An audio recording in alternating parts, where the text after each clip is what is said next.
प्रेम से बोलिए बांके बिहारी लाल की जय। परम पुराण लीला पुरुषोत्तम अखिल ब्रह्मांड नायक सच्चिदानंद स्वरूप करुणा वरुणालय सत्य स्वरूप पर ब्रह्म परमात्मा भगवान श्री कृष्णचंद्र जी के पावन चरण अकारण करुणा वरुणालय राज राजेश्वरी भगवती जगदम्बा आदि शक्ति माता श्री राधा रानी जी के दिव्य चरण श्री व्यास जी भगवान श्री सुखदेव जी महाराज के श्री चरणों में प्रणाम करते हुए श्री गुरुदेव भगवान के श्री चरणों में बारंबार प्रणाम। इससे श्रीमद् भागवत महापुराण की दिव्य कथा में सम्मिलित हुए आचार्यगण जिनकी सुंदर मुखार बिंदु से आप सब लोग श्रीमद् भागवत के दिव्य श्लोकों को श्रवण कर रहे हैं। यह श्लोक जो है एक नहीं आधा नहीं एक अक्षर भी श्लोक अगर कानों में पड़ जाता है तो जीव का उद्धार हो जाता है। ऐसे दिव्य श्लोकों को आप सब लोग प्रातः काल से ही हमारे आचार्यों के मुखार बिंदु से आप लोग श्रवण करते हैं। अभी आप सभी लोग परम पिता परमात्मा की महती अनुकंपा से व्यास जी के माध्यम से बहुत ही दिव्य बड़ी ही सुंदर श्री राम कथा श्रवण कर रहे थे। ध्यान रखिएगा, ये बड़े सौभाग्य का समय है कि हम श्रीमद् भागवत और श्री रामचरित दोनों ग्रंथों को श्रवण कर रहे हैं। ये बड़े सौभाग्य की बात है। जब भगवान की अति कृपा होती है तब जीव को इस मार्ग में आने का सौभाग्य प्राप्त होता है। यही सर आवत अति कठिनाई राम कृपा विनो आए न जाई। इस मार्ग में आने में बड़ी कठिनाई है। हम आप कब इस ओर चलते हैं जब भगवान की कृपा होती है, बांके बिहारी लाल की कृपा होती है तब उनकी कथा सुनने को मिलती है। तो श्री राम कथा कृष्ण कथा दोनों सुन रहे हैं। बहुत सौभाग्य की बात। मंच का संचालन करते हुए सम्माननीय श्री संचालक महोदय जी, मुझे सुनकर के बड़ी प्रसन्नता हुई। पता चला माता जी के माध्यम से यह महिला संगठन जो है मातृ प्रेरणा, हमारी माताओं के अंदर एक प्रेरणा जागृत हुई कि हमें भगवान की कथा सुननी चाहिए, भगवान की कथा करवानी चाहिए। तो मातृ शक्ति के माध्यम से यह कथा का रस जो प्रवाहित हुआ है, ये केवल 1 वर्ष 2 वर्ष 3 वर्ष नहीं बल्कि 25 वर्षों से यह अनवरत रूप से भगवान की कथा रूपी गंगा की धारा आपके इस ग्राम में नगर में बह रही है। 25 वर्ष बीत गए। इतना समय बीत गया, इसका परिणाम क्या है जानते हैं? इसका परिणाम यह है कि इतनी आपके अंदर भगवान के प्रति लगन है, इतना भाव है, प्रेम है, निष्ठा है। ये आप लोगों का स्नेह दिखाई पड़ रहा है, आप लोगों का प्रेम दिखाई पड़ रहा है, जो इतने वर्षों से भगवान की एक कथा गंगा बह रही है उसमें आप लोग गोते लगा रहे हैं। और ध्यान रखिएगा, यह केवल ये मत सोचिए कि हम बहादुरपुर पटोरी में बैठे हैं, नहीं नहीं, ये क्या है जानते हैं? ये भगवान का धाम है, ये तीर्थ है। जहां भगवान की कथा होती है वह तीर्थ राज प्रयाग बन जाता है। संत महात्मा कहा करते हैं, कैसे वह धर्म धुरंधर है जिसमें कुछ धर्म प्रथा ही न हो, कैसे संवेदनशील हृदय जिसमें पर पीर व्यथा ही न हो, वह चित्त के चिंतन व्यर्थ सभी जिस चित्त में राम मथा ही न हो, उस ग्राम को ग्राम कहें कैसे जिस ग्राम में राम कथा ही न हो, जिस ग्राम में श्याम कथा ही न हो। तो ध्यान रखिएगा, जहां भगवान की कथा नहीं होती है वह नगर नहीं है, ग्राम नहीं है, वहां मनुष्य नहीं रहते हैं। जहां भगवान की कथा ना हो, जहां शास्त्रों का वर्णन ना हो, जहां भगवान की पूजा ना हो, वहां मानो नहीं, वहां तो बिना सींग पूंछ के पशु रहते हैं, ये सोचना चाहिए। लेकिन जहां कथा हो जाए उसे क्या कहेंगे? जहां भगवान की कथा होती है वह तीर्थ राज प्रयाग है, और वहां जो मानव प्राणी रह रहे हैं, स्त्री पुरुष जो भी रहते हैं, वो सब देव तुल्य हैं, वो सब भगवान के स्वरूप हैं। क्योंकि हम आप कौन हैं? ईश्वर अंश जीव अविनाशी, हम सब ईश्वर के अंश हैं, परमात्मा के अंश हैं। जब उनकी राह पर चलते हैं तो हम सब देव तुल्य हो जाते हैं। बताए हुए भगवान के मार्ग पर चलते हैं तो भगवान को वह प्रिय लगता है। तो बड़ी प्रसन्नता की बात है कि 25 वर्षों से आप लोग सब भगवान की कथा में गोते लगा रहे हैं। और ध्यान रखिएगा, वैसे आप सभी लोग इस कथा में सहयोग दे रहे हैं, लेकिन इस कार्यक्रम की जो संचालिका हैं परम सम्मानीय श्रीमती रंजना मिश्रा जी और उनके समस्त सहयोगी गण, भगवान की बड़े ही कृपा पात्र हैं आप लोग। परम पिता परमात्मा की 80 मनकुंपा से सत्संग पंडाल में विराजमान सभी सत्संग अनुरागी बंधुओं, श्रद्धामयी ममतामयी वात्सल्यमयी सीता सावित्री उर्मिला के पद चिन्हों पर चलने वाली हमारी समस्त मातृशक्ति, छोटे छोटे बाल गोपाल, मंच पर बैठे हुए समस्त संगीतकार, सभी के प्रति मैं यह भाव रखती हूँ कि सिय राम में सब जग जाने, करो प्रणाम जोर जुग पाने। इस सुंदर भावना के साथ आइए हम सभी लोग 25 वर्ष के दिव्य कथा समारोह में सम्मिलित हुए हैं, उसका आनंद लें। उसके पूर्व परम पिता परमात्मा की महती अनुकंपा से उनके दिव्य नाम का सभी लोग संकीर्तन गाएंगे। तत्पश्चात श्रीमद् भागवत महापुराण की कथा श्रवण करेंगे। मेरे साथ सभी लोग करतल ध्वनि के साथ गाएंगे। और ध्यान रखिएगा, ठंड तो बहुत है, लेकिन आप सब लोग अपने अपने हाथ शॉल से बाहर निकाल लेंगे और ताली की सेवा करते हुए भगवान के नाम का संकीर्तन करेंगे तो ठंड भी भाग जाएगी, है ना? भगवान की कृपा जब होती है तो बड़े बड़े कष्ट दूर हो जाते हैं। ठंड है कौन सी बड़ी चीज है? तो सभी लोग मेरे साथ गाएंगे। मुकुंद माधव गोविंद गो, केशव माधव हरि हरि बो। मुकुंद माधव गोविंद बो, केशव माधव हरि हरि बो। मुकुंद माधव गोविंद गो, केशव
रखिएगा,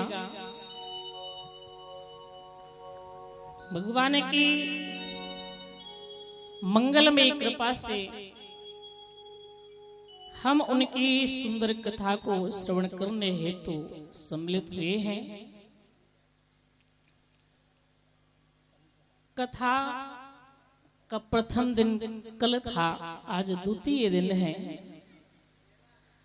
किसी कारणवश कोहरा, ठंडी इत्यादि के कारण, ट्रेन लेट होने के कारण आप लोगों के समक्ष तक हम नहीं पहुंच पाए, इसके लिए सभी से क्षमा मांगते हैं।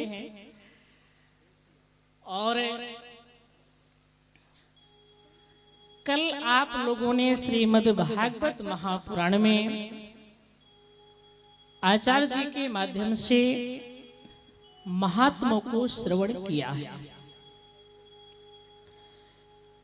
कि भगवान की कथा श्रवण करने से ज्ञान वैराग्य की मूर्छा दूर हुई, एक चेतन अवस्था को प्राप्त करते हैं। भक्ति देवी का सारा कष्ट दूर हो गया। इतना ही नहीं, आप लोगों ने ये भी श्रवण किया है कि किस प्रकार से प्रेत योनि में जाने के बाद धुंधकारी ने यह श्रीमद् भागवत की कथा सुनी है, तो उन्हें भी मुक्ति की प्राप्ति हुई है। श्रीमद् भागवत महापुराण की जो कथा है, यह एक पका पकाया फल है जिसमें केवल रस ही रस है। भगवान नारायण जी इस कथा को कहते हैं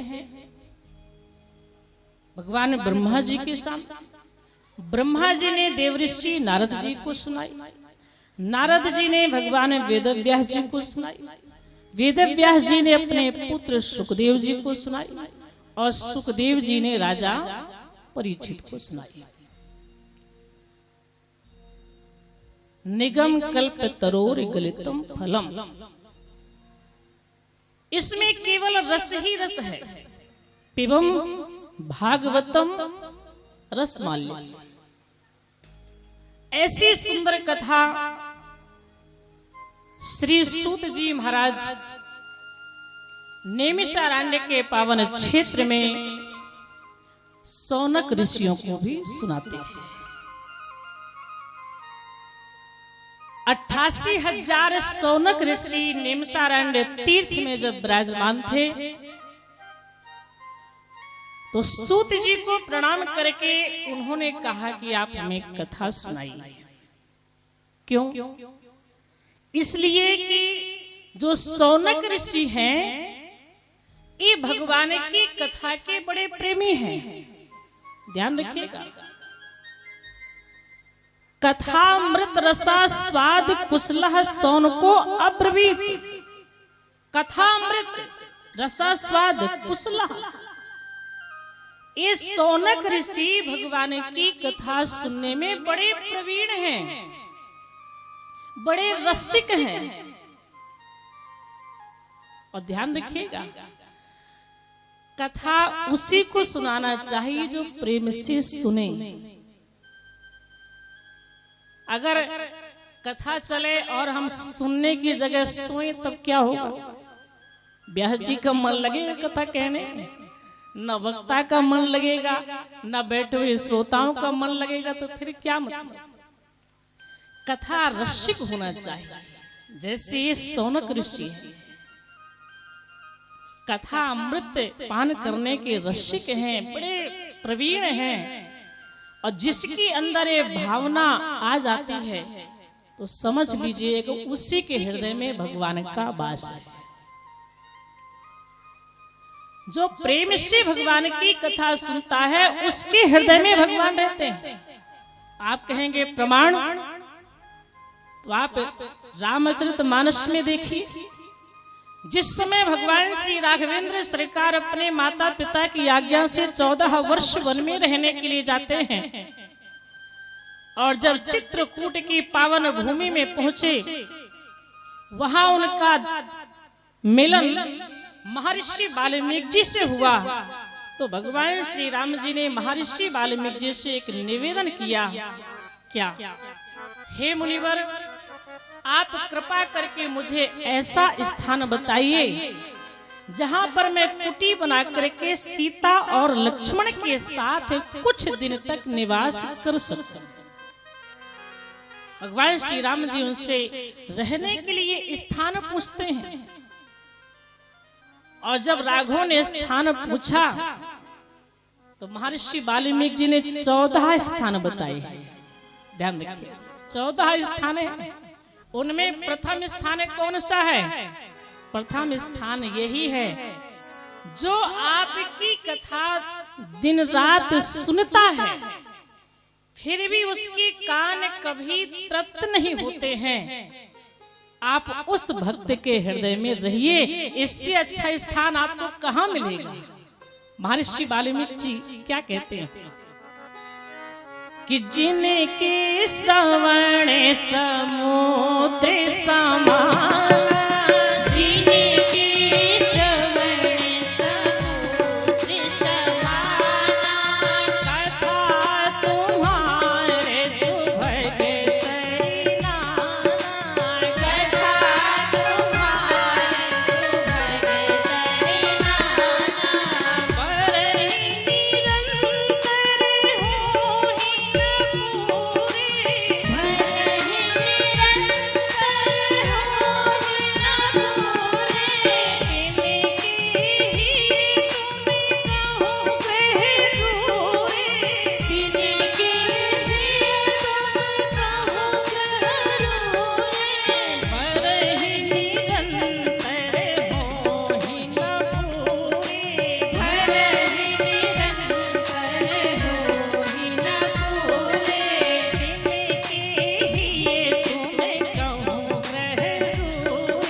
जिनके श्रवण समुद्र समाना, ध्यान रखिएगा, जिनके कान समुद्र के समान विशाल हैं। आप देखें कितनी नदियां हैं भारत में। इस भूमि में सारी नदियां दौड़ते दौड़ते कहां पर जाती हैं? समुद्र के पास में। सारी नदियां समुद्र में अपने आप को विलीन कर देती हैं, लेकिन कभी समुद्र ये कहता है कि तुम मेरे पास मत आओ, मेरे पास बहुत सारा जल है? कभी कहता है? नहीं कहता। और कभी समुद्र में बाढ़ आती है कि चलो इतनी सारी नदी मिल गई तो समुद्र में बाढ़ आ गई? नहीं आती। इतनी सारी नदियां दिन रात समुद्र में अपने आप को विलीन कर देती हैं, लेकिन समुद्र कभी नहीं भरता है। इसी तरह से वाल्मीकि जी कहते हैं जिनके कान समुद्र के समान हैं, आपकी दिन रात कथा सुनते रहें और कभी ना भरें, उनके हृदय में आप निवास करें, वही सबसे अच्छा स्थान है। जिनके श्रवण समुद्र समाना, कथा तुम्हार सुभग श्री नाना, बरहि निरंतर हो ही न पूरे, तिनके ही तुम कहो ग्रह रूरे। ऐसा भाव होना चाहिए। यही भाव यहाँ हमें शौनक ऋषियों में दिखाई पड़ रहा है। कथा अमृत रसा स्वाद कुशलः, शौनको अब्रवीत। ये भगवान की कथा अमृत का पान करने में बड़े कुशल हैं। इसलिए सूत जी से निवेदन करते हैं कि आप हमें कथा सुनाइए।